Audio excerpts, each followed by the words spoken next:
tal? ¿Cómo les va? Buenas noches, bienvenidos a Minuto 1. Hoy les vamos a demostrar a ustedes cómo la realidad mata el relato. Les vamos a mostrar y desmenuzar un informe de la Procuración General de la Provincia de Buenos Aires y van a ver ustedes que en la campaña política no van a poder, desde el oficialismo, sostener el relato que pretenden imponer en esta campaña. Cómo la realidad económica, el día a día, el desempleo, el cierre de la industria, el cierre de la pyme, se impone por sobre este relato de inseguridad, seguridad y lucha contra el narcotráfico. Van a ver ustedes en un informe, reitero, oficial, del gobierno de la provincia de Buenos Aires, cómo todo lo que ustedes ven, secuestros, incautaciones, en realidad es mínimo, es mínimo. Lo que hay es hurto, robo, robo con cuchillo.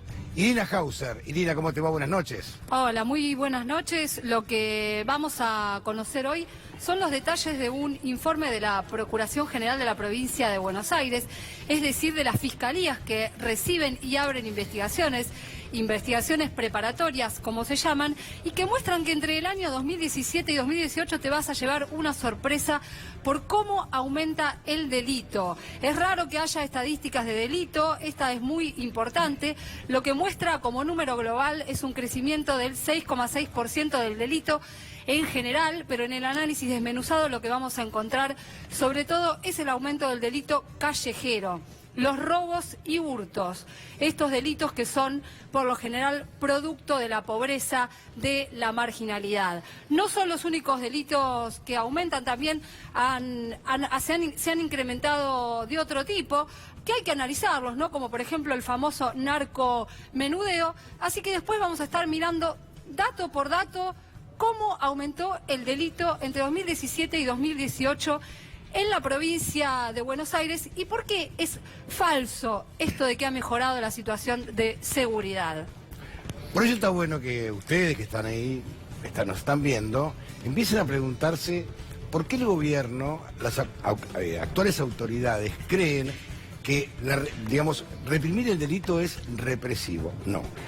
Los mapas del delito son medidas preventivas para impedir que se cometa un delito. Van a ver, a partir de este informe, que el gobierno entiende el delito como algo represivo. Van a ver que en la Argentina, salvo en Rosario con la banda de los monos, la mayoría de los detenidos por narcotráfico es por narcomenudeo. Van a ver la cantidad y cómo aumentó el hurto. Van a ver cómo aumentó el robo de celulares. Van a ver cómo estos operativos que ustedes ven que no tienen ningún sentido, que paran motos, paran autos particulares pidiendo registro, cosas que uno entrega 40, 50 veces, no sirven para nada. Lo que sirve es inteligencia para prevenir el delito. El gobierno entiende que la prevención del delito es represiva. Y van a ver también ustedes cómo cada fuerza, hay un viejo dicho que dice zapatero a tu zapato, cómo cada fuerza fue formada para, por ejemplo, Gendarmería de la Frontera, Prefectura del Agua y la Policía de la Provincia de Buenos Aires o la Metropolitana de la Ciudad de Buenos Aires para prevenir el delito metropolitano.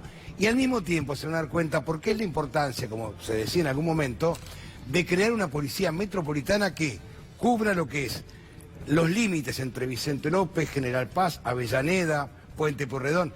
Esta es la clave y es una clave que todavía nunca se puso en práctica. Vamos a hablar también del FMI, Fernando. Sí, ¿qué tal, Antonio? Buenas noches. Porque vos viste cómo es el FMI, ¿no? Viene acá y dice, está todo bien, el programa económico argentino es lo mejor que hay, marcha sobre rueda, va a triunfar, vamos a ganar, todo. Ahora después salen los informes y cuando pone por escrito es todo al revés. Otra vez el FMI tiene pronósticos muy negativos sobre el futuro de la economía argentina, sobre el presente y sobre el futuro. Te lo vamos a comentar, Antonio. ¿Te puedo explicar cómo es esto de recuperación, pero más recesión? Bueno, vos sabés cómo nosotros porque podemos... es medio raro, ¿no? Vos sabés lo que se dice, ¿no? Si tenés un pollo crudo y uno quemado, tenés en promedio 2 pollos bien cocidos. Bueno, el FMI te juega un poquito con estas estadísticas. Te dice que va a seguir la recesión este año, pero el año que viene va a haber una recuperación. Pero cuando vos mirás la recuperación del año que esperan para el próximo año es la mitad de la que esperaban antes y no llega ni siquiera a cubrir lo que se va a caer este año. En instantes lo ampliamos y ahora con Juana Morín. Juan, ¿qué pasa con esta investigación sobre los peajes? Están investigando a Macri y a Dietrich. Así es, Gallego, buenas noches. Y ni más ni menos que el fiscal Carlos Stornelli, insospechado de formar parte de una operación kirchnerista, fue quien abrió una investigación penal para determinar una posible defraudación al Estado en más de 500 millones de dólares. ¿A quién fueron a parar? A un socio de Mauricio Macri a través de Autopistas del Sol. En un rato te contamos todos los detalles y te mostramos toda la documentación de un nuevo dolor de cabeza para el presidente a nivel judicial. Y para aquellos que son críticos de Donald Trump, les comentamos, dicho sea de paso, que hay un nuevo Trump. Pedro, buenas noches. Efectivamente, parece un clon. Nació en Estados Unidos, tiene un nombre ruso, Boris, y mañana, casi seguro, será investido como primer ministro del Reino Unido. Se llama Boris Johnson. Muy bien, en instantes lo ampliamos y vamos a hablar de lleno ya de las elecciones, la campaña que se viene. Una campaña, por cierto, bastante sucia, donde los candidatos están recorriendo el conurbano.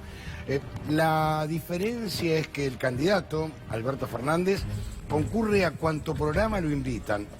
Los candidatos del oficialismo, por ejemplo, a este canal, no vienen. Sería muy bueno, nos gustaría entrevistarlo mano a mano, pero vamos a ver el Twitter de Alberto Fernández en la provincia de La Rioja.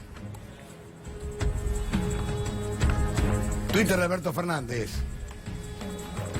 Ayer me enteré del esfuerzo que está haciendo La Rioja para que los empleados públicos no pierdan con la inflación. Todos los gobernadores están dando pelea frente a un gobierno insensible ante la realidad y debemos apoyarlos. Está Juan Amorín con nosotros. Juan, acá el tema es lograr cooptar el voto en el interior del país, ¿no? Totalmente, fundamentalmente en el norte del país. Alberto Fernández ya había recorrido San Juan, había estado en Catamarca, había quedado pendiente la visita a La Rioja, se concretó y también se concreta como contraofensiva a lo que hizo el gobierno nacional, que llevó a Miguel Ángel Pichetto y al ministro del Interior, Rogelio Frigerio, que empezó a tejer un armado un poco más extenso en la provincia de La Rioja con lo mal llamado, a mi gusto, peronismo republicano, tratando de ampliar un poco más. Habían estado en La Rioja con cierto éxito en cuanto al armado. Bueno, fueron hoy Alberto Fernández y compañía para reforzar un poco el voto peronista en La Rioja, que aún no tiene candidato a gobernador. Además, ¿qué dijo Alberto Fernández hoy? ¿Qué es lo destacable?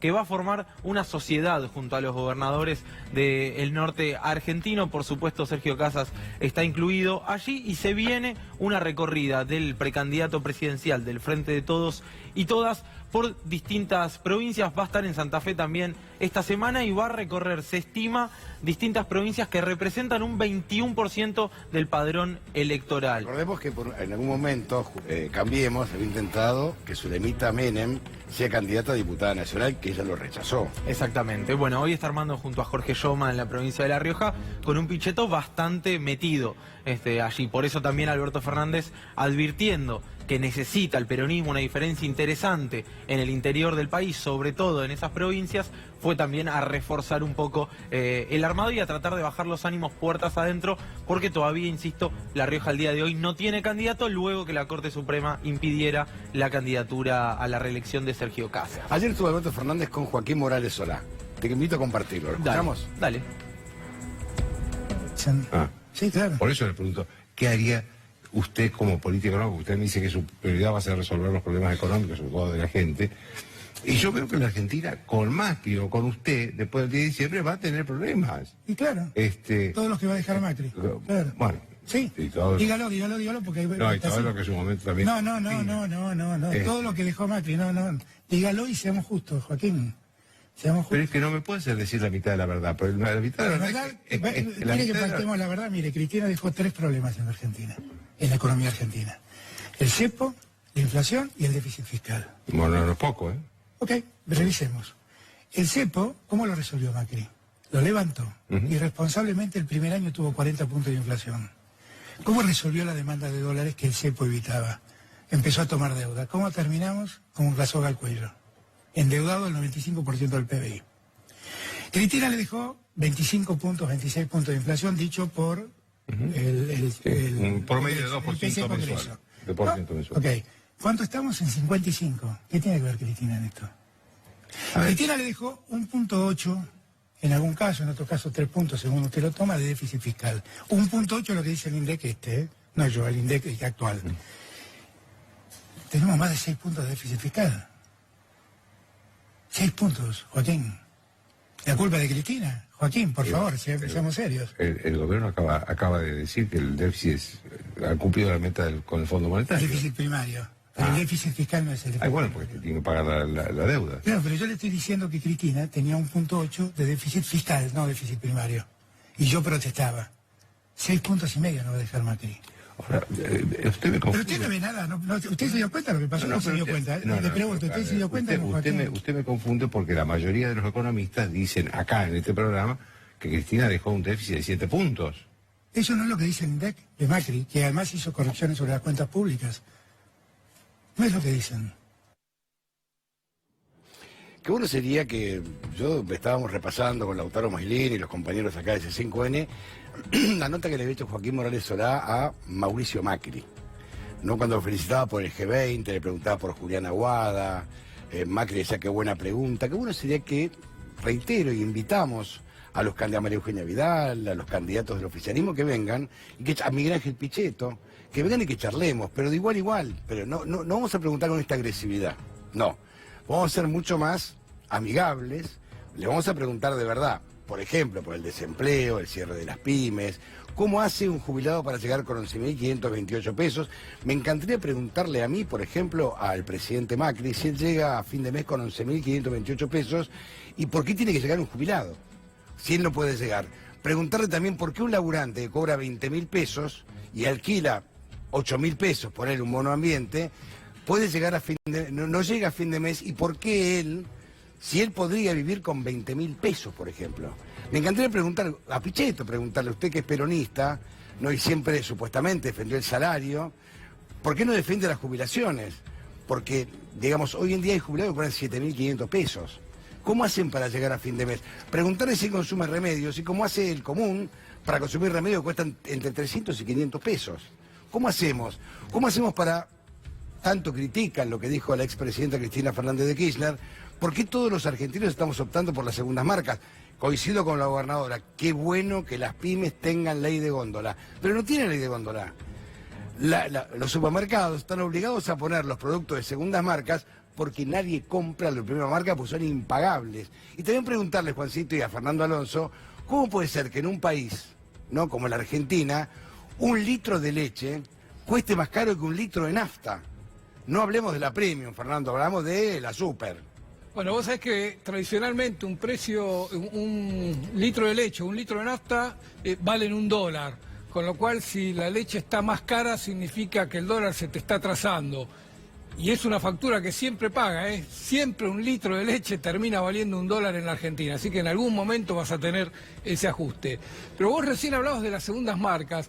Y la expresidenta no se refirió a las segundas marcas que toman los consumidores como opción por precio de las primeras, sino que se refirió a esa falsificación de productos como los productos lácteos. Símil leche, eso. Claro, símil leche. No se estaba refiriendo a las leches de segundas marcas, sino a esos productos que se hacen pasar por leche y no lo son, y que muchos consumidores terminan comprando porque es a lo único que pueden acceder. Así que, bueno, sabemos cómo son la instalación de estos temas. Utilizaron todas las redes sociales para demonizar a Pindonga y Cuchuflito. Pero lo que se refería justamente, si uno recuerda el origen de esas palabras, es a esta falsificación de marca. Creo que me alegra mucho por Juan Díaz Cuchuflito, que era un actor que trabajaba con Juan Carlos Calabró, que hacía el Contra, era el que sostenía a Aníbal, que ahora está en todos los portales como gran figura. Me encanta porque es un tipo...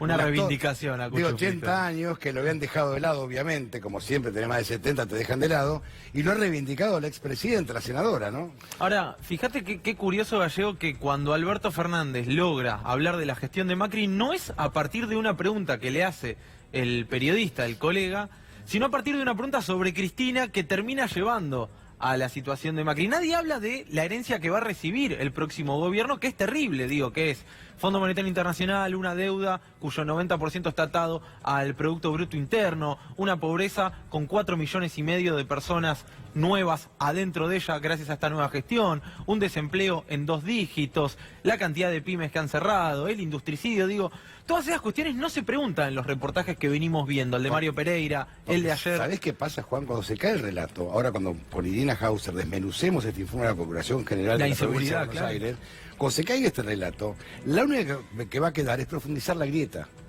Entonces es atacar. ¿Y por qué más atacar? Por Axel Kicillof ya dijeron que es marxista, algo más absurdo y ridículo, anacrónico, por cierto, también. Van a atacar con que la expresidenta es violenta, con que Alberto Fernández se peleó con Mercedes Nisi. Quienes tenemos un poquito de calle, yo recuerdo en los 90, yo me he peleado con el expresidente Menem, inclusive con Alfonsín, más o menos unas 20, 30 veces. ¿Y vos te pensás que se publicaba mi pelea con un presidente? Había muchos menos medios, obviamente, ¿no? Pero es tan relevante que alguien te conteste mal, Juan. Es un disparate, pero habló Kicillof. Habló el candidato a gobernador del Frente de Todos y Todas, estuvo de recorrida en Hurlingham y junto al intendente Juanchi Zabaleta, esto es lo que dijeron. Que hay que enfocar en los problemas y plantear soluciones. Eso es lo que venimos reforzando concretamente y me parece que es lo que hoy nos pide el vecino, la vecina, lo que nos pide la sociedad, ¿no? Que nos pongamos un poco al frente. Primero, recuperar todo lo que se ha perdido muchísimo, se retrocedió muchísimo en todos lados, casi se duplicó el desempleo, subieron los indicadores de vulnerabilidad, está peor la educación, está peor la salud pública, se ha descuidado y se ha desperdiciado todo este tiempo y se ha retrocedido mucho. Hay que comprometerse con rescatar a la provincia de esa situación y también poner un plan a mediano y largo plazo, integración productiva, algo que entusiasme, porque la verdad que es una provincia que tiene muchísimo potencial, muchísima riqueza. Yo no participo de la idea de que hay que dividirla, de que es inviable, absolutamente al revés. Y me parece que todas estas líneas son un poco la agenda de los barrios, la agenda del interior de la provincia. Y bueno, y si uno va por ahí no se puede equivocar, no se puede equivocar. Y adivina quién volvió. ¿Quién volvió? Carrió. ¿Y a quién trajo? A Dios. A la campaña política. Parece ser, según Carrió, que Dios va a lograr que todos los argentinos nos unamos. ¿Querés escucharla? No sé. ¿Escuchá? Dios quiere hacer una alianza con nosotros, siempre, con todos los pueblos, pero especialmente con Argentina. El tema es nuestro libre albedrío. Por eso cuando yo digo tenemos que seguir caminando sin quejarnos. Hay dos cosas que te dice la Kabbalah, que es el misterio judío, ¿no? Pero del Dios de los judíos, del Adonai. No quejarse. Agradecer. Y bueno, volvió. Ahí estaba, volvió el misticismo de Elisa Lilita Carrió, dice que Dios quiere hacer una alianza con la Argentina. Con el pueblo argentino. No sé de dónde lo saca, pero evidentemente... Pueden ser mensajes divinos. Debe ser verdad, después del episodio de los hackers rusos que se juntan con Cristina en Cuba. Lo cierto es que el gobierno se lanza con toda la campaña, Patricia Bullrich, Elisa Carrió, Martín Lustó, esta semana como referentes van a abordar los temas que repasamos ayer, narcotráfico, seguridad, etcétera. Por el lado del Frente de Todos, campaña propositiva a proponer, a inundar de propuestas y tratando de esquivar justamente las balas y las acusaciones que lanza el gobierno. Hablamos con Fernando Alonso, dólar y fuga de capitales, Fernando. Sí, hoy se conocieron los datos del Banco Central que informa sobre el mercado de cambios, así que tenemos cómo fue evolucionando la fuga de divisas. Que el gobierno dice que el dólar está tranquilo, que el gobierno te vende de que hay una paz cambiaria, que el gobierno acuerda con el FMI para poner todos los dólares y todas las ventas de dólares futuros necesarios para tranquilizar al mercado, pero la fuga sigue y sigue muy, muy firme. Hoy el dólar se disparó bastante, 43.87 cerró, hubo una presión internacional muy fuerte por la valorización del dólar, hubo un acuerdo interno para subir el nivel de deuda y el déficit fiscal. Vos fíjate, Antonio, hubo un acuerdo entre demócratas y republicanos en Estados Unidos para subir el déficit fiscal de Estados Unidos y ampliar el límite de endeudamiento. Y eso hizo que el dólar, en vez de bajar, suba. Provocó obviamente la devaluación de las monedas en todo el mundo, pero como siempre pasa, en Argentina fue un poco más que en todo el resto del mundo. Y esto pese a que el Banco Central subió un poco la tasa de interés, otra vez se acerca a 59% para contener esta presión y para hacer que más argentinos quieran o más inversores quieran el peso y no el dólar.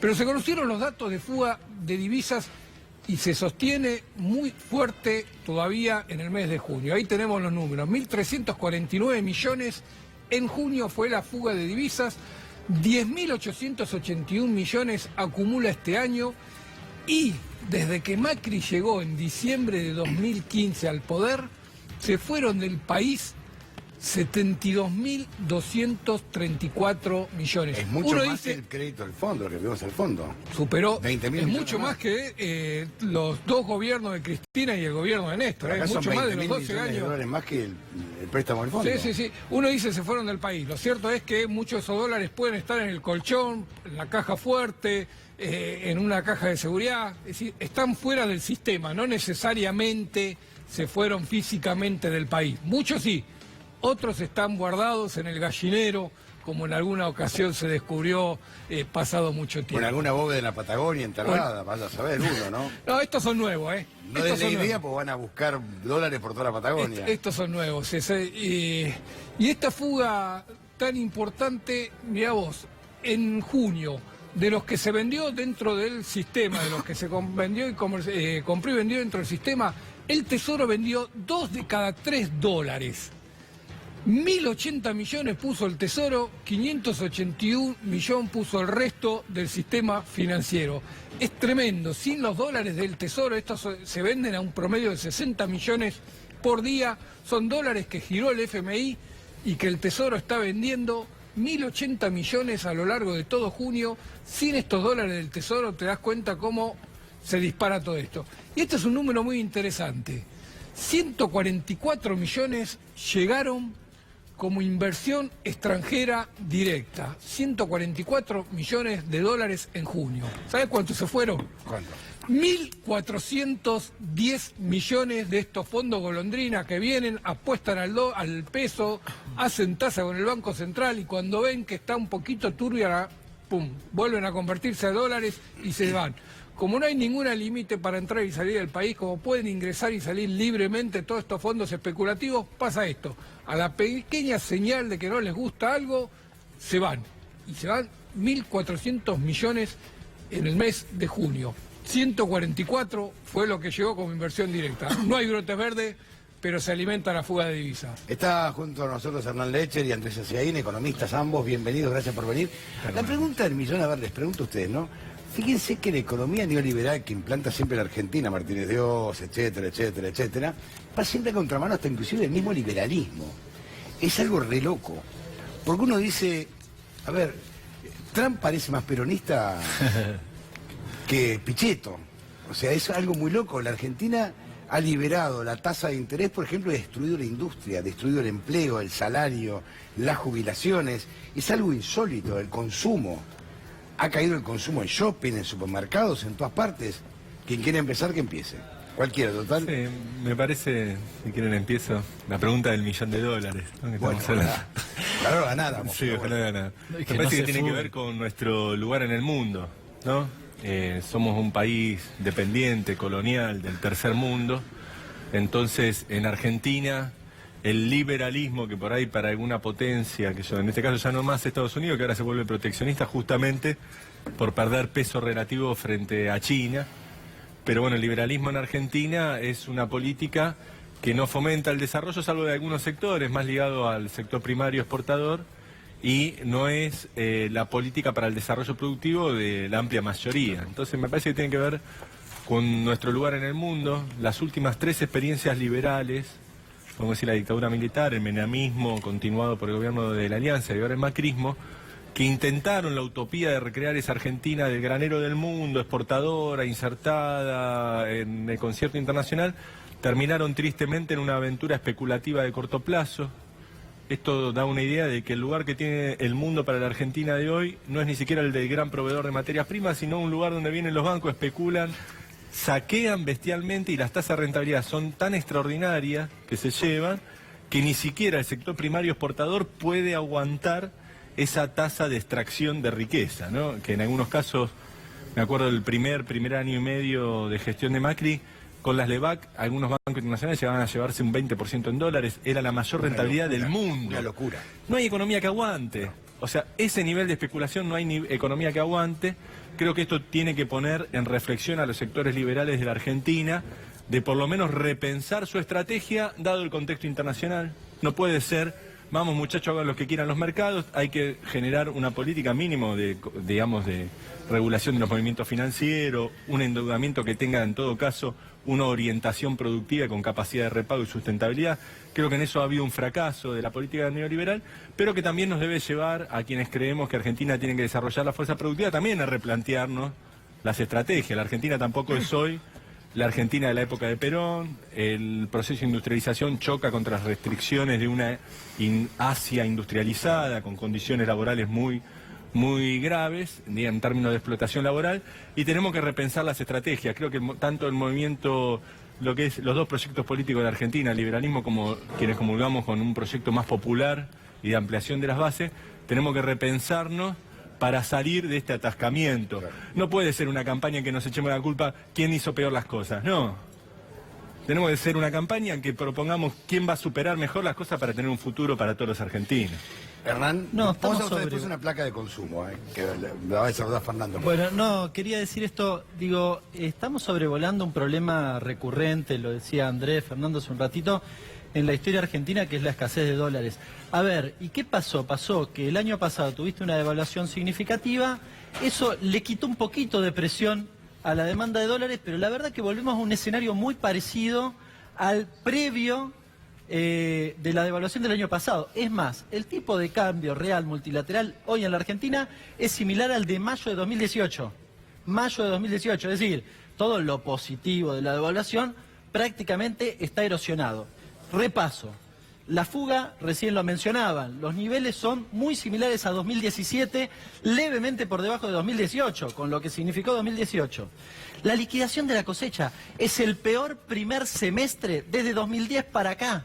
Es el peor primer semestre, con una cosecha récord, 50% más que el año pasado. ¿Qué están haciendo? Están reteniendo a más no poder. Turismo, los mismos valores que el año pasado, 7.000 millones aproximadamente. Han aumentado las utilidades, las transferencias de las empresas al extranjero y la balanza comercial, que es lo único que podrías decir, bueno, no tiene tanta presión, pero que la verdad que no acumula dólares.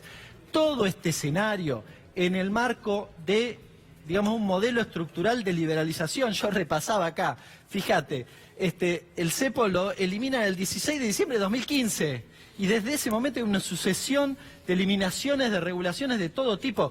La permanencia de los capitales que recién nombraban. Prat Gay, el 16 de diciembre dijo 120 días. Digamos, le permitió hasta 120 días.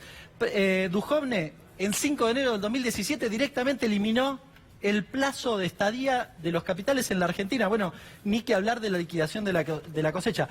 Todo eso llevó a que volvemos a un escenario donde estamos incubando una devaluación que el gobierno quiere, en todo caso, patearla después de las elecciones, pero que va a pasar indefectiblemente. Fernando, vamos a hablar de consumo. Tenemos unas placas, ¿no? Sí, porque hoy se conocieron los datos del INDEC sobre caída del consumo en supermercados y en shopping. Es uno de los más altos de los últimos 12 meses. Es muy fuerte el proceso de caída del consumo. En un sector empresario se pensaba que en mayo había tocado. No tocó todavía el piso el consumo. 13,5 cayó en supermercados y en mayorista, 18,7 cayó en shopping. Lo de 18,7 shopping es una de las caídas más fuertes de los últimos meses. Así que no hay piso para la caída todavía del consumo y una tendencia que, según están percibiendo muchos empresarios, continuó en junio. Bueno, a ver, la opinión de ustedes, realmente, evidentemente, el salario de consumo, pues no alcanza la plata. Sí, mira, nosotros estábamos comparando por qué este programa, el gobierno está intentando recrear el mismo programa económico que le dio resultado en 2017, ¿no? Intentar planchar el dólar con los dólares del FMI, financiando la fuga de capitales, como veíamos, y por el otro lado estimular el consumo vía los créditos del ANSES, especialmente créditos personales a jubilados, beneficiarios de AUH. ¿Por qué no le está dando resultado? Porque nosotros estamos calculando cuál es el impacto, por ejemplo, de toda la política financiera a través del ANSES. Nosotros, hasta ahora se ejecutaron más o menos la mitad de los 124.000 millones de pesos que especula el gobierno entregar a beneficiarios de la AUH y a jubilados para el consumo. Bueno, con ese estímulo no se compensa ni un 10% de lo que cayó el crédito privado por las altas tasas. O sea, hay un derrumbe tan grande del crédito privado que la política que el gobierno intente imitar la de 2017, como es un contexto muy diferente, esta política oficial de intentar expandir el consumo vía crédito no da resultado, porque el crédito privado se está derrumbando porque las tasas son tan altas que nadie puede tomar un crédito, es inviable. Los bancos hoy viven del subsidio estatal vía LIELIC porque destruyeron el crédito privado en la Argentina. Si lo vemos por el lado de la política de planchar el dólar, el gobierno empieza a planchar el dólar, pero después de una mega devaluación, donde las tasas de inflación que provocaron son el doble de las que había previo a las PASO de 2017. O sea, la misma política, pero en un contexto diferente. ¿Qué pasa en esto? La inflación actual, después de planchar el dólar, nosotros nos está dando 2,4, 2,5 mensual. Es el doble que en la previa de las PASO de 2017. Entonces la política de planchar el dólar con una devaluación tan grande antes no logra frenar la inflación, pone un piso de inflación inercial muy alto que hace que el salario siga perdiendo y entonces el salario no logra recuperarse. Los créditos del ANSES no logran compensar el derrumbe del crédito privado y el consumo sigue cayendo. Esto creo que es una debilidad del programa electoral del gobierno. Por más que sea el mismo programa que en 2017, está implementado en una economía en crisis, sin perspectiva de futuro, y por un lado que viene de una mega devaluación con tasa por las nubes, que hace que, por más que le traten de meter un poquito de matraca para llegar a las elecciones, el contexto es muy adverso. Hoy Dujovne salió a responderle a Alberto Fernández y dijo que la deuda fue para financiar el déficit fiscal que recibieron. No, claramente está demostrado que no, digamos, nosotros habíamos hecho un cálculo en algún momento y la verdad que el endeudamiento claramente no se utilizó para reducir el déficit. Ustedes antes pasaban el video de Alberto Fernández mencionándole a Morales Solá que el déficit fiscal además no se redujo el déficit primario.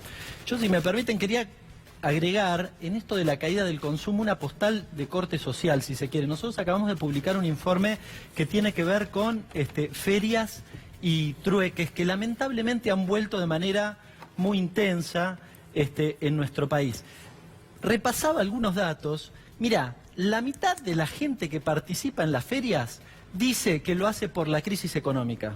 El 52%, para ser más preciso, de las personas que nosotros encuestamos en 4 ferias del conurbano de la Ciudad de Buenos Aires, dicen que van allí por la crisis económica. El 15% porque los echaron del trabajo. El otro 85% porque básicamente no les alcanza la plata. Digamos, evidentemente la caída del poder adquisitivo es tan significativo que además de no poder comprar, implica la necesidad de salir a buscar algún ingreso, obviamente en este caso, digamos, informal, etcétera, para tratar de compensar los ingresos que no tienen. Y el 35% de las personas que estaban en la feria hace menos de 6 meses que están en la feria. O sea, no son feriantes, básicamente. No eligen la feria porque les gusta, etcétera, etcétera. Básicamente terminan allí, naturalmente la mayoría son mujeres. Han proliferado los trueques. Hay un trueque en Lomas de Zamora que nosotros relevamos que tiene 77.000 participantes. 77.000 participantes, para ser preciso, tenía 77.000 hace un mes atrás, hoy tiene 78.000. En el último mes se incorporaron nada más ni nada menos que 1.000 personas adicionales. Tiene una cantidad de operaciones fenomenal, del orden de las 20.000 mensuales. Bueno, me parece que es una postal muy ilustrativa que compensa esto también de la caída del consumo y de lo que se vive en términos sociales, porque la persona que no puede comprar en el supermercado termina en la feria comprando lo que puede finalmente. Gracias a los dos, muy amables. Y Dina, con más información, hablamos de la AFI.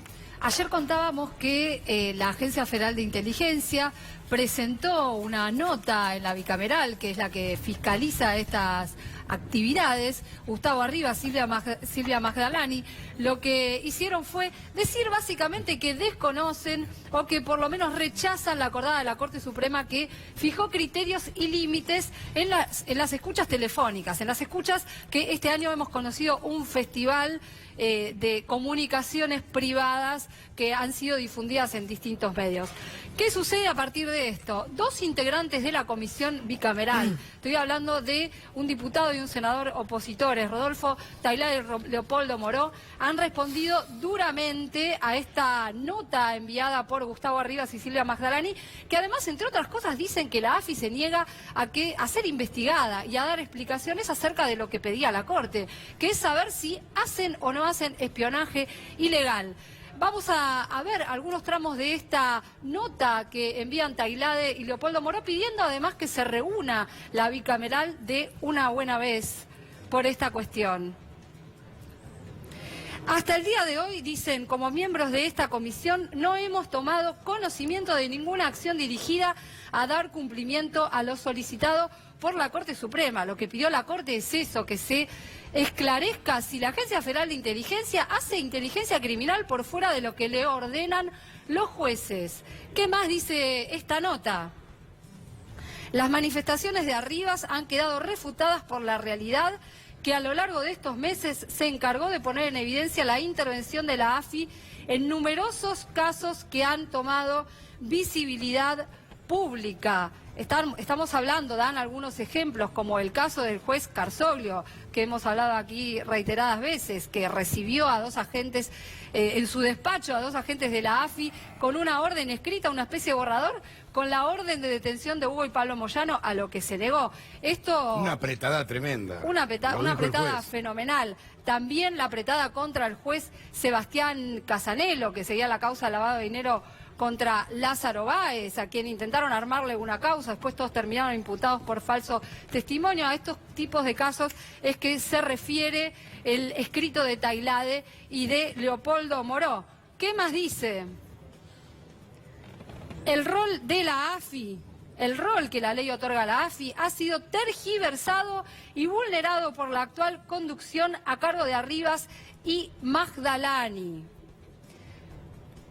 El director de la AFI ha aprovechado la intervención de ese organismo en causas penales para ejecutar acciones de inteligencia ilegal, como así también para filtrar información para ejecutar operaciones políticas. Esto es fundamental lo que está diciendo esta nota y habrá que ver si se atreven los diputados y senadores a encarar esta situación.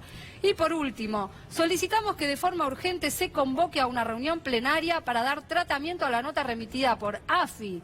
Asimismo, solicitamos qué medidas se han adoptado para dar cumplimiento a la acordada 17 de 2019, que es la acordada de la Corte Suprema. Hay una situación en la comisión bicameral un poco delicada, porque se la sigue integrando, ¿saben quién? Miguel Ángel Pichetto.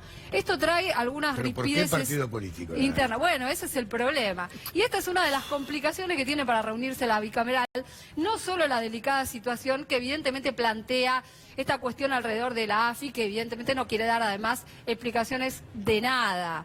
Pero la cuestión de la presencia de Pichetto es lo que demora también una reunión de esta comisión. Juan Carlos Marino, el radical, es quien preside esta comisión y quien deberá decidir si convoca o no a una reunión especial para tratar la carta de los directivos de la AFI. Pedro Briguer. Bueno, dijimos un clon de Donald Trump o algo parecido. Algo parecido, dijimos. O algo parecido, nació en Estados Unidos efectivamente, pero tiene nombre ruso. Probablemente mañana Boris Johnson vaya a ser convocado por la reina después de que Theresa May dimita como primera ministra y la reina le diga, este es el cargo, forme gabinete. Hay una forma muy rara de elegir al primer ministro o primera ministra en el sistema parlamentario del Reino Unido. Cada país tiene sistemas diferentes, pero este realmente es muy raro. Porque una vez se sabe que se supo que Theresa May iba a renunciar, hubo como una primaria entre los legisladores que forman en el Parlamento. Pero después, los dos que pasaron, digamos, al balotaje, pasan a ser elegidos solamente por miembros del Partido Conservador. 124.000 personas eligieron a Boris Johnson como primer ministro del Reino Unido.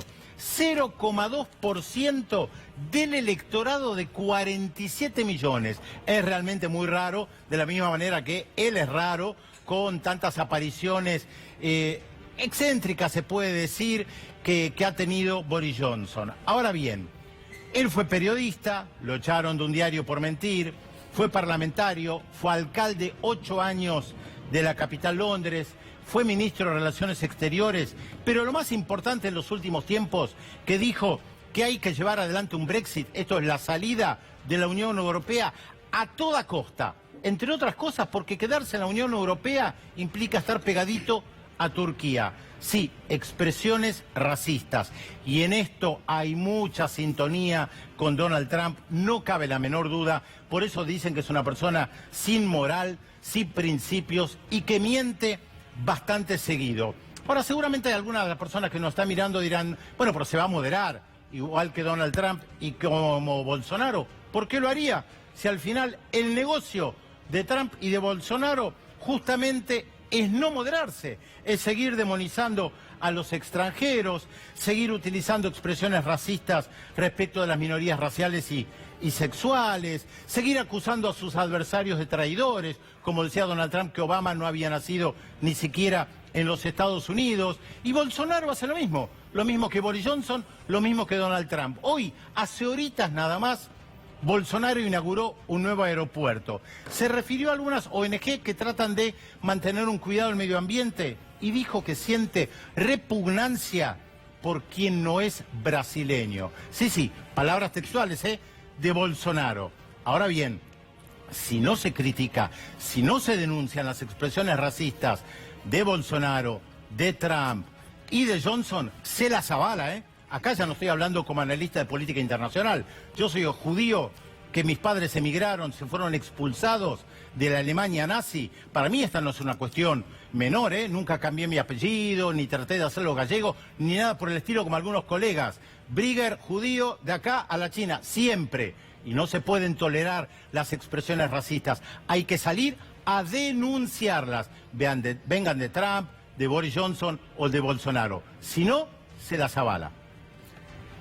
Otro negocio, un negocio fabuloso, ¿no? 500 millones de dólares. Inventaron algo en el CIADI, una disputa. Poco antes de subir Macri, hubo 500 palitos en juego y ¿qué pasó?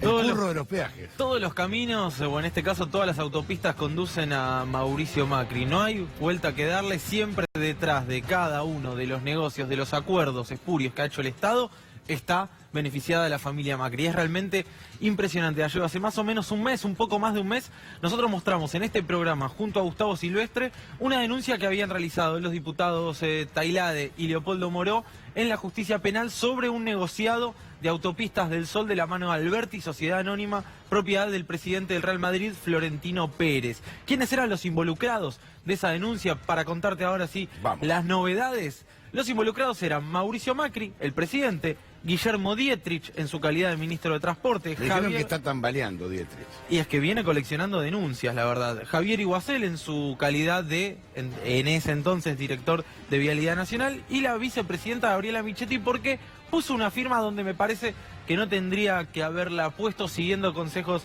de Laura Alonso. ¿Qué sucedió con la denuncia que ahora vamos a repasar? Bueno, el fiscal federal Carlos Stornelli.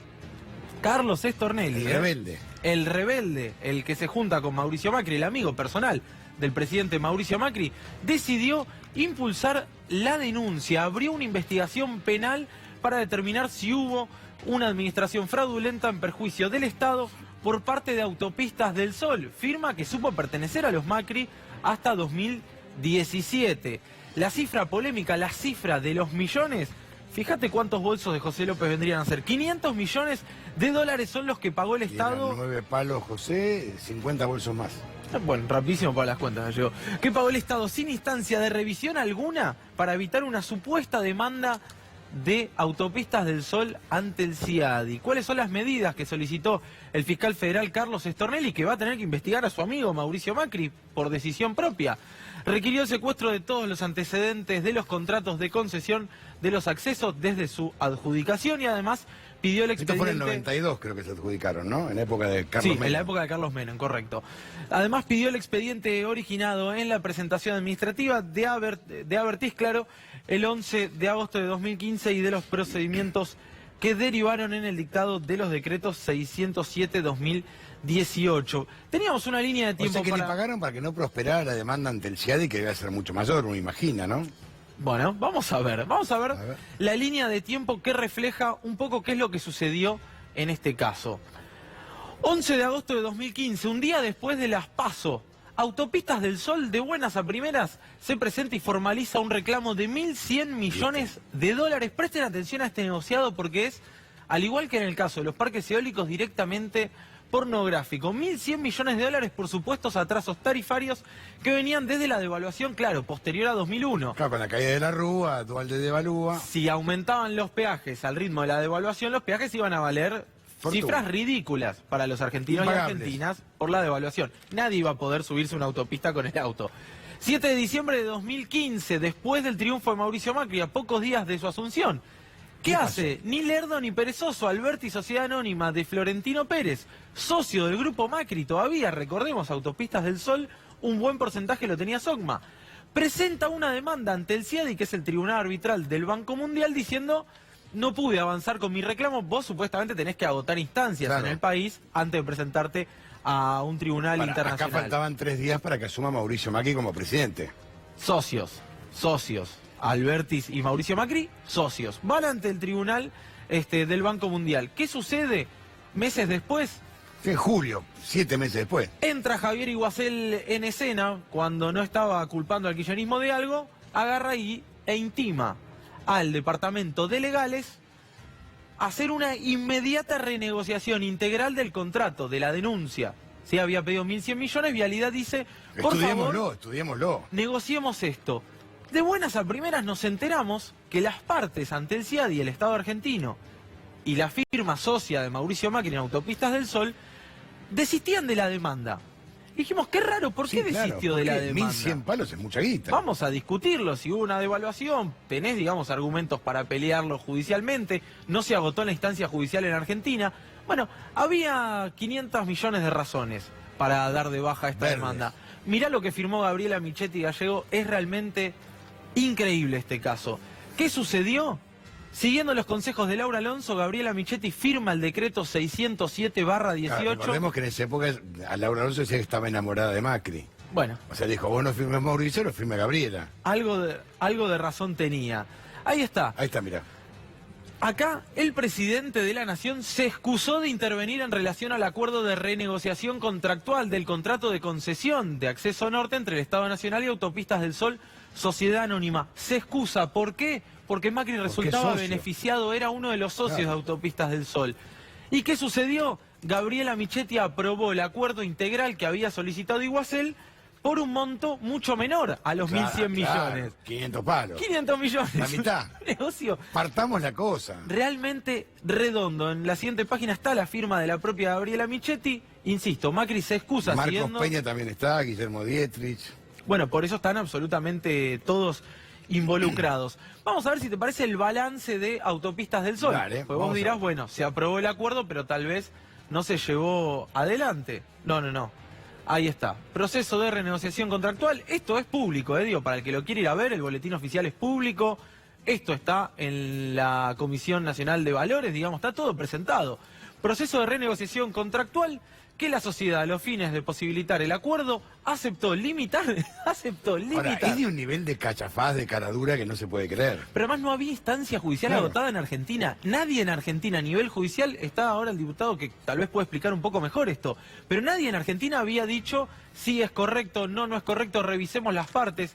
¿Y qué pasó? Acuerdan un valor entre las partes de 499 millones de dólares. Un palo verde menos. De los 500. Claro. Ni siquiera redondearon. Claro, pero mejor. bueno, la realidad es que acuerdan esto y encima les extienden Fernando, la si concesión querés decir algo, te estamos escuchando. por 20 años. No, estabas haciendo la denuncia de Stornelli y ahí habían algunos que decían hay que tener cuidado que Stornelli no se apure en cerrar esta causa sin encontrar delito, porque es una estrategia llevar esto ahora a los tribunales y que tengan un dictamen de que no hay delito, cosa de cerrar la posibilidad de investigar más adelante. Esa era la advertencia que algunos estaban viendo de la intervención de Stornelli en esta causa. Totalmente, y de hecho está el caso reciente, Fer, de los aportantes truchos también, donde Carlos Stornelli abre la investigación penal diciendo está la posibilidad del delito de lavado de dinero y después de algunas reuniones decide decir, no, esto era del foro electoral, correcto. Claro. Bueno, nada sucedió. Por supuesto, la realidad es que al día de hoy, increíblemente, encima de esto, Autopistas del Sol está generando algo muy parecido a lo que hizo con los contratos de 2001. Otra vez. Decíamos, como se devaluó la moneda, yo reclamo 1.100 millones de dólares por los peajes que no pude cobrar. ¿Qué está haciendo hoy Autopistas del Sol? Hoy, en 2019, exactamente lo mismo. Mirá el documento que tenemos acá para mostrar en exclusiva. Autopistas del Sol, 17 de julio de 2019, informa a la Comisión Nacional de Valores que la Dirección Nacional de Vialidad ha remitido una notificación mediante la cual le informa que no podía aumentar, no podrá aplicar los referidos cuadros tarifarios mientras continúen en vigencia de las mismas. ¿Y qué dice Autopistas del Sol? la sociedad analizará los posibles pasos a adoptar con objeto de poner a resguardo sus derechos. ¿Qué le está diciendo? Vamos a judicializar el asunto para poder aumentar los peajes y si no, va a suceder exactamente lo mismo que estábamos viendo. Van a ir a reclamar ante el CIADI y después, si hay un gobierno de Macri, probablemente logren cobrar lo que se les antoje. Y está Rodolfo Tailade, uno de los autores de esta denuncia, de los denunciantes. Rodolfo, bienvenido. Ahora, ¿qué negocio millonario? Lo explicó muy bien Juan, sí, es tremendo, tremendo. Por supuesto que el poco tiempo impide contar todos los detalles, pero hay algunas cuestiones que son muy importantes. Por lo pronto, el Grupo Abertis no solamente era el concesionario de Autopistas del Sol, sino también era concesionario del Acceso Este. Y en el Acceso Este también pasó lo mismo. Nada más que en lugar de 499 millones de dólares, cerraron en 290 millones de dólares. Casi 300. Perdón, 249, en 249. La demanda era un poco menos que los 1.100 que pidieron por Ausol, pero estamos en exactamente lo mismo. Lo que me llamó la atención, Macri como socio. Macri no es socio del Oeste. No. Era socio al momento de los hechos, como bien lo explicó Juan. Impregilo, ¿no? En la del Oeste estaba Impregilo también como socio. También. Y siempre se hizo algún vínculo entre la exacto. empresa. Bueno, Impregilo es socio histórico de los Macri. Pero lo de Ausol es lo más impactante porque Macri es el que gana la licitación inicial. Recién vos contabas, es Menem, 92-93. El que gana la licitación es Macri. A lo largo de muchos años tuvo la mayoría del paquete accionario y después se fue desprendiendo. Pero cuando hacen este negocio era accionista todavía. ¿Sabes por qué me acuerdo yo? Porque en el 92, 93, ¿te acordás que explotó un tubo de gas en la autopista de la Panamericana? Sí. Y ahí lo vimos a Mauricio Macri. Bueno. Y lo grabamos, le hicimos nota. En ese momento era vicepresidente ejecutivo. En esta renegociación está firmado la rentabilidad que va a tener en dólares al término del contrato y que si no se alcanza ya está fijada cuál es la indemnización que el Estado argentino le va a dar si no logra la rentabilidad en dólares que le promete el gobierno argentino. Nosotros hicimos la denuncia específicamente focalizándonos en el acuerdo, en esta simulación, esta demanda simulada. Que te agrego algo. El procurador Balbín, la Procuración General es la que está encargada de defender al Estado ante el CIADI. Cristina armó un departamento especial que lo mantuvo un poco Balbín hasta que se mandó la macana de defender al Estado Nacional y por eso lo echaron a patadas. No solamente porque trató de investigar el correo, sino también porque acá, ante el CIADI, opuso una defensa, que era justamente la que decía Juan. No hay nada que discutir en el CIADI porque en Argentina nunca nos pidieron nada. Claro. Nunca hubo una demanda contra nosotros. Recursos. De hecho, la iban a perder porque están mintiendo. Por supuesto que hubo actualizaciones de peajes durante los gobiernos de Néstor y Cristina. No la que querían ellos, que querían dolarizarlas. Pero hubo actualización de peaje. Es decir, no es que desde la devaluación hasta el 2015... No hubo ningún aumento. Hubo, de acuerdo a negociaciones más o menos serias que se encaraban, le iban dando algunas concesiones o actualizaciones. Pero Stornelli pide que se investigue lo de Ausol, pide que se investigue lo de GCO, que es el Acceso Este, pero también pide que se investiguen los dos contratos, las dos renegociaciones integrales que determinaron 10 años más de concesión para esta gente. Tanto en el Acceso Este como en el Acceso Norte. Entre otras cosas por lo que dice Fernando, por ejemplo, Carlos Menem fue un feroz defensor de los intereses argentinos al lado de Mauricio Macri en la concesión de Ausol.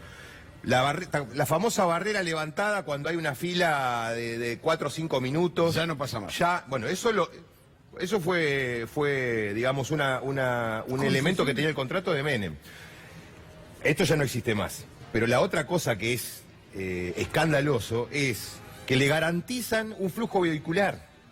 Es decir, si no llega, o sea, si por hora no llegan a pasar determinada cantidad de autos, viene el Estado y lo completa. Eso es un negocio fabuloso. Bueno, es por donde, y además dolarizada la tarifa, que todo lo que hace el gobierno en materia de servicios públicos y de concesiones busca la dolarización. En definitiva, Stornelli no tenía ninguna otra alternativa que imputar y pedir la investigación porque es obvio. Es evidente lo que está ocurriendo, es evidente. Y si bien es cierto digamos, el planteo que hace Fernando, ¿no? A ver si todavía es una jugada de Stornelli, A mí me parece que no va a tener tiempo, digamos, antes de las elecciones de cerrar ninguna causa. Por dos cosas. Primero, porque va a haber medidas que van a demorar muchos meses. Y segundo, porque la investigación la va a llevar el juez, Canicoba Corral, que me parece que está interesado en investigar el tema. Rodolfo, ahora, estamos todos de acuerdo en que el reclamo que hace Alberti, Sociedad Anónima, la firma de Florentino Pérez, es por Autopistas del Sol y el precio de los peajes durante la sociedad con Macri, digamos, durante la sociedad con Socma, es indudable eso. Sí. Reciben 500 millones de dólares por el desfasaje de eso. Sí. ¿Recibe algo Socma de todo eso? Sí, es socio. Bueno, el tema es que el pago entra en el 18. El pago, nosotros tenemos el balance. Digo, cuando Socma vende es su brutal, porcentaje pasan de 100 millones de pesos de ganancia a 15.000, digamos, el año que entra el pago. Lo que a ver, primero, yo sospecho que esos 500 millones es una suma concertada entre las partes, entre el presidente de la Nación. Son ganancias, son dividendos. Para repartirse. Entre los socios. Para repartirse. Eso es la sospecha mía. La segunda sospecha que tengo es que, como el pago iba a entrar después de que Macri se desprende del paquete accionario, que es en 2017, probablemente haya habido un acuerdo, ¿no? Che, cuando entre el pago o cuando se resuelva el tema en el CIADI, yo voy a morder de ahí. El precio de las acciones que vendieron. Bueno, el precio de las acciones es otra cosa. ¿Sabes cuánto subieron desde que asumió Macri hasta que vendió? O mejor dicho, hasta ahora, 3.000%. Las acciones de Autopista del Sol, Rodolfo, 3.000%. Creo que no debe haber caso en el mundo. Si te garantizan renta en dólares. Claro. Bueno, vos fijate. Si no pasa un millón de autos, te pago igual la diferencia. Bueno, mirá. En 2015 valían 2,50 pesos. ¿Por qué? Porque terminaba la concesión. Terminaba la concesión y tenían todo este supuesto atraso, digamos, la tarifa cautiva, etcétera, etcétera. Macri lo que hace es darle, antes de hacer este negocio, o mejor dicho, simultáneamente, antes que termine el negocio, le dio aumentos lo sufro yo, que yo soy de la zona, le dio aumentos a lo loco, 75 mangos, como vos. 150 por como día. vos. Y bueno, y terminó valiendo 3.000%. El último dato, que acá tendríamos que llamar a una abogada, que fue un poco la que puso en visibilidad, digamos, la que visibilizó en visibilidad este tema, se llama Julieta Ripoll, es una abogada de planta de vialidad, directora de legales en el momento en que empezaron las negociaciones y que la echaron porque quiso defender los intereses del organismo. Nosotros pedimos su declaración. Todas las negociaciones, recién decía Juan que Iguacel ordenó que empezara la negociación de la concesión, la llevaron adelante por parte de Vialidad 4 o 5 tipos que hacía 3 meses antes trabajaban en Ausol. O sea, la dirección de Vialidad la copó la plana ejecutiva de Ausol en la época de Macri, con lo cual estaba, es decir, más clarito, más que evidente esto. no hay. Exactamente. Gracias, Rodolfo. De nada. Hacemos una pausa, ya venimos.